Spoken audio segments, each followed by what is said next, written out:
Hi, it's Fiestaro. Hello, Aquarius Placement. So, this is your end of the month. Oo. Love reading. Oo. And general read na rin. Oo. So, syempre, before tayo mag-start, kung hindi ka pa nakakapag-subscribe, please do subscribe and hit the notification bell para lagi po tayo maging updated sa mga mangyayari pa lang. Okay? And yeah, don't forget na mag-follow sa atin pong FB page. Okay? And kung may tanong po pagdating sa private reading, just message me sa akin pong FB page for more info. Okay? And yes, if you are interested, no, pagdating dito sa dalawang ito, oo, so, message lang po, no, sa atin pong FB page for more info. Okay? So, this is our all-in-one Evil Eye bracelet. Okay, so, meron itong, lalagyan natin ng initials, ng inyong name. Okay? And yeah, this is available in black and red strings. Okay? And ito naman, ating Evil Eye ring. Oo.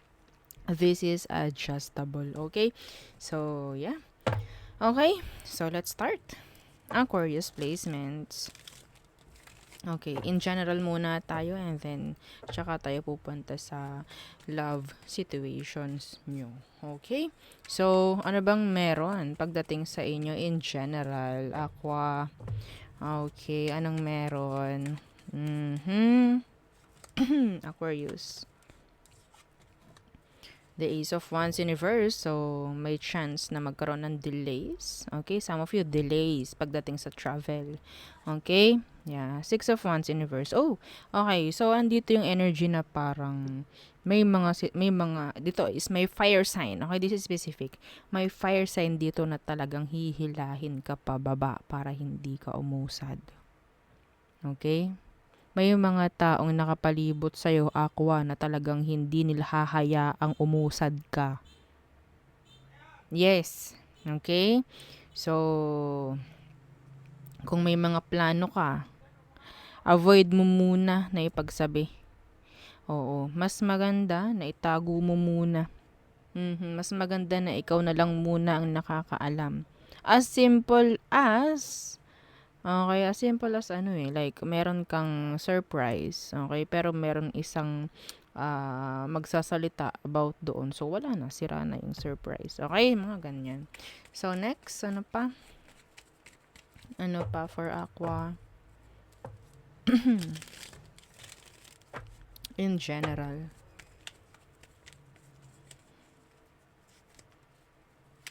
Okay. 10 of coins. Ooh, 10 of coins.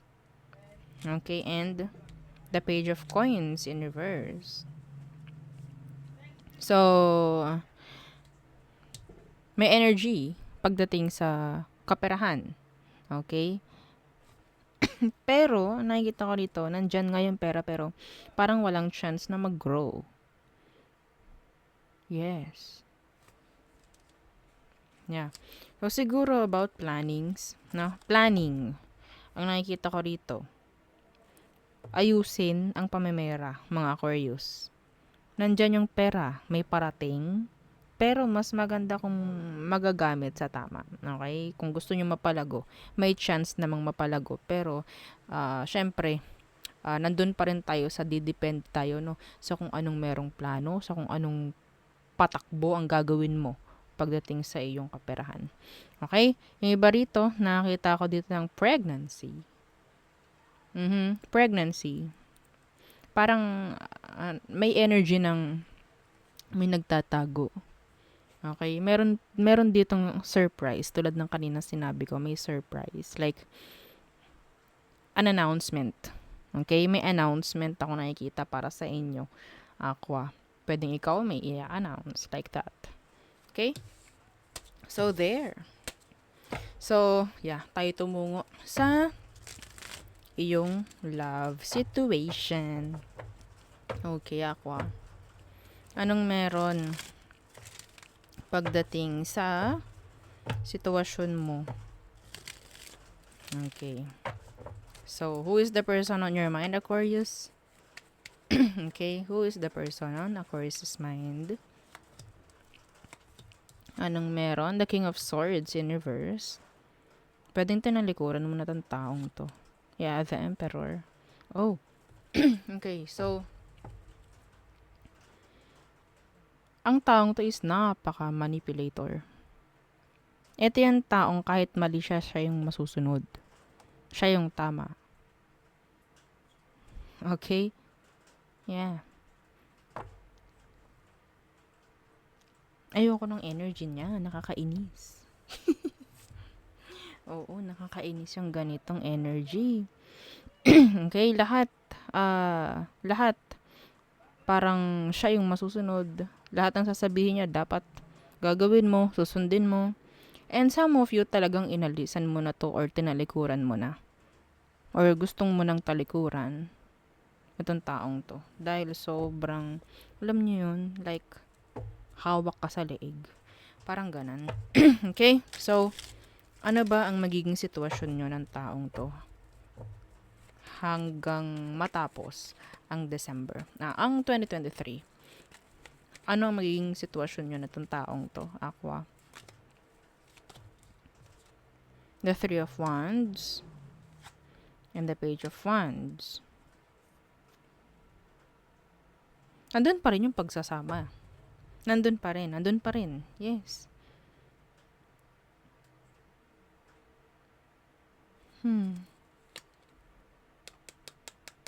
The Ten of Wands though, in reverse.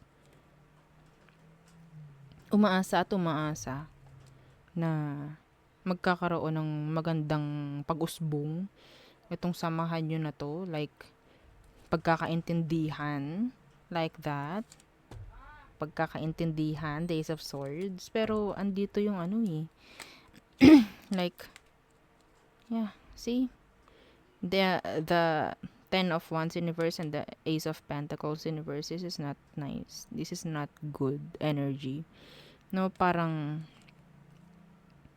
sinasabi ni universe na huwag ka na umasa, nagsasayang ka lang ng oras mo dahil wala kang inaasahan. Yes. Okay? Yung iba sa inyo talagang takot pagdating dito sa person nyo na to. Hindi ko nilalahat ha. Okay? Pero andun yung takot nyo na umalis or humindi sa kanya, sa mga gusto.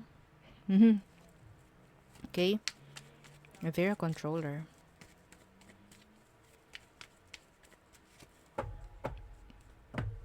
ano ba emosyon niya? Tingnan natin. Ano emosyon ng taong to sa'yo? The Two of Cups in reverse. Yeah, and the Six of Coins. Yes, this is a one-sided connection. Yeah. Sabihin natin ha, na itong taong to, kaya niya ginagawa to dahil kailangan. Yeah. Okay? Six of Coins in reverse, there's no equal give and take here. Pero kailangan lang talaga na mag-connect, na magsama. Oo. Iba sa inyo, tatay to or nanay to ng anak nyo. Kailangan, like may umaasa na maaayos to.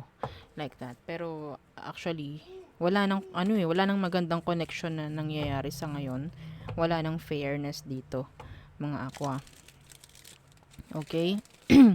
hindi na siya fair. Pwedeng vice versa. Okay? Pwedeng fire. A lot of fire. Water and earth. Next action niya. Tingnan natin. The Six of Wands in reverse. Susundin at susundin mo. Okay? Yeah. Para saan? Sa gusto mo na mangyari. So, anong meron? 'Di ba? Manipulations. The Magician in reverse. Next action ng taong to is pasusundin ka ng pasusundin sa mga gusto niya dahil gusto mo na maging okay yung connection ninyo. Ang pangit, no? Okay, kailangan mo kong sundin kung gusto mo maging ganto tayo. Like that. Ang healthy ba nun? Diyos ko. Ewan ko na. Ewan ko na sa inyo. Ha? Talaga naman. Anong advice sa'yo, Aqua?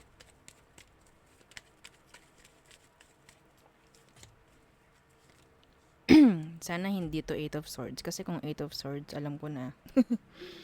Okay. Lumagpas si 9 of Swords. And na 6 of Swords, this is all thinking. Oo. Overthinking kasi si 8 of Swords. Overthinking. Ang swords, that's thinking. Okay, so ang advice sa'yo, the 9 of Swords Universe and the 6 of Swords, huwag kang matakot magsimula ng ikaw lang. Okay? Huwag kang matakot na may mawawala. Huwag kang matakot na, yun nga stop overthinking. Okay? Huwag kang matatakot.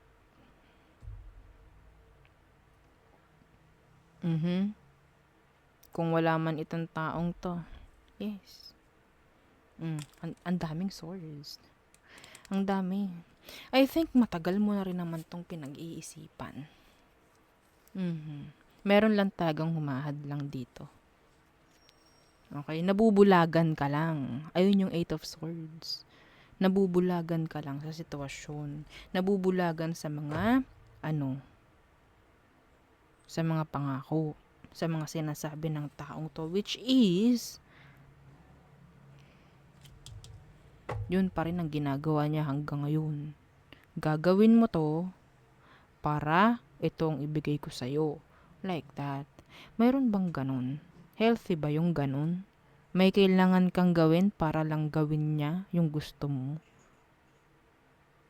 Hindi siya unconditional love. That's conditional. Okay?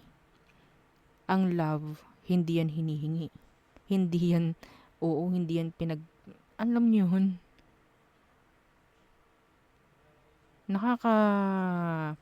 Nakaka-drain to. Aqua. Yung parang, okay, gagawin ko lahat, mahalin mo lang ako. Parang ganun. That's not fair. Okay? So, the 9 of Swords Universe. The 6 of Swords Universe. Huwag kang umasa. Ha? Lalo na kung sobrang tagal na. Kasi alam mo naman lahat eh. Okay? Nakikita mo naman. Nakakuha ko ng energy talaga dito ng 8 of Swords, which is nagbubulag-bulagan, nagbibingi-bingihan sa mga nakikita, sa mga naririnig. Bakit? Kasi andun yung umaasa eh. Which is pinaglalaruan ka ng person mo. Dahil sumusunod ka. Okay? So, tayo tumungo na sa all signs. Aqua. Okay. Air signs. Aries. Avoiding. Oo. Hindi ko alam kung ano na-avoid niya. Maybe you. Taurus. They want you. They like you. Pwedeng hindi pa rin sila nakikita ng iba. Like that. Gemini. Effort. O may effort si Gemini or maybe gusto nilang mai-fix sa sitwasyon. Cancer. No stability with the Cancerians. Leo. Okay, so attention ang gusto. They want your attention. Okay. Virgo. Back is turned. Libra. Player. Okay, or sabihin natin wala silang plano pagdating sa'yo, like andun yung hindi sila seryoso. Scorpio. So, parang hindi na nagkakaroon ng improvement. Okay? Like, nandun na, like, nagiging weak na. Kung ano man yan, I don't know. No progress. No improvement. Sagittarius, thinking of you a lot. They're sad. Some of them depressed. Napapanaginipan ka, like that. Capricorn, so they want a relationship, a partnership, a connection with you. Aquarius, they want to know something, they want to uh, learn, or sabihin natin meron silang mga gusto pang malaman nga, no, sa'yo. May mga gustong masagot. Some of them meron itong like aaminin. Pisces, they're holding back. Okay? Some of them, sabihin natin,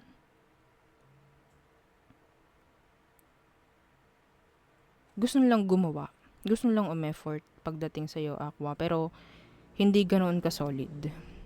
Okay? Hindi ganoon ka-solid. Like, hindi ganoon ka, yun nga, ka-solid yung plano. If ever, yes, meron silang plano. Pero, andun yung pag-iisip pa rin. 50-50, like that. Okay, so there, yun ang ating reading for Aquarius placement. So, thank you.